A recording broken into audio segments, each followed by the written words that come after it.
ओम साईराम। शिरडी साई बाबा लोकंकर मनस्कामना पूरण करती। बाबांकर दर्शन रे लोकंकर मनस्कामना पूरण होइथाए। शिरडी रे बाबांकर मुख्य मंदिर रही। साई बाबांक व्रत कथा। गोटे गाँव रे जड़े गरीब दंपति रहुथिले।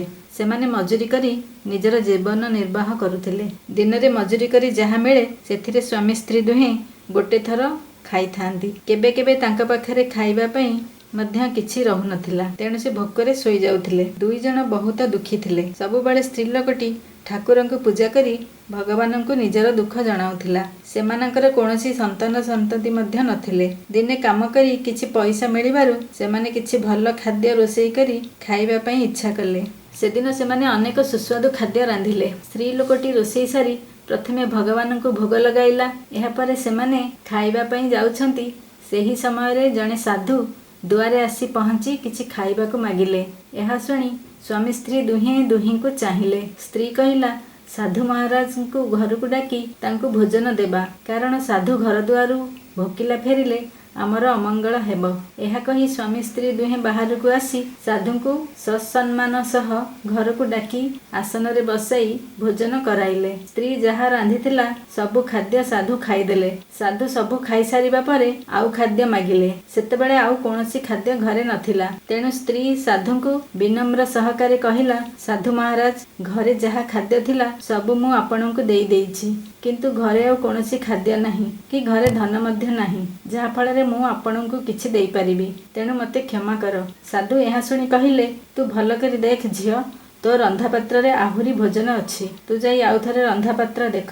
स्त्री लोकटी जाई देखिला जेउथिरे रोषेई करिथिला सेही पात्र रे सबु खाद्य पूर्व परि भरपूर अछि। यह देखि स्त्री आश्चर्य होइगला एवं साधुଙ୍କ पाद तळे पड़ीगला एवं कांदी कांदी कहिला, साधु महाराज मते क्षमा कर, रंधा पात्र रे खाद्य अछि, किंतु मु आपणको मना कली। साधु किछि न कही केवल स्मितहास्य देले।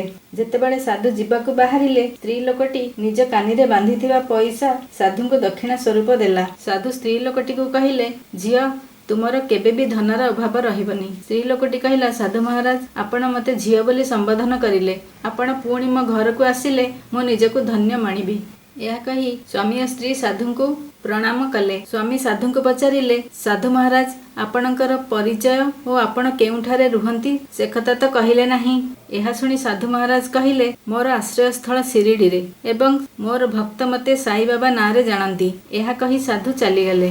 साधु गला परे स्त्री लोकटी घर भितर को जाई देखिला ता घर धनरत्न रे पूरी रहिछि। यह देखि स्वामी स्त्री दुही खुशी होइगले ओ साई बाबांक भक्त होइगले। किछि दिन एपरि बीतीगला। सेमानकर कोनोसी संतान नथिबारु सेमाने दुखरे थिले। किछि वर्ष परे साई बाबा पुणी थारे स्त्री लोकटीर घर को आसिले। स्त्री लोकटी बाबांकर खूब आदर सत्कार कला एवं बाबा जीवा समय रे निजर मन कथा बाबांकु कहिला। बाबा किछि समय नीरव रहिबा परे कहिले, ठीक अछि झियो, तोर निश्चय गोटे पुत्र संतान हेबो। एही आशीर्वाद देई बाबा फेरीगले। एहा परे दिने स्त्री लोकटी रातिरे स्वप्न देखिला ब्रह्मा विष्णु को कहउछंती, ए स्त्री लोकटीर भाग्ୟରେ तो संतान प्राप्ति नाही। परि साई बाबा ताकू पुत्रवतीर आशीर्वाद देले। विष्णु एहा सुनी कहिले, साई बाबा कहिथिबा कथा सत अटे, तेणु बाबा जहा कहिचंती ताकू करिबाकू हेबो। स्त्री लोकटीर भाग्य को बदलाई ताकू पुत्रवती करिबाकू हेबो। एहा परे स्त्री लोकटीर निद भांगीगला। से सब कथा ता स्वामी को कहिला।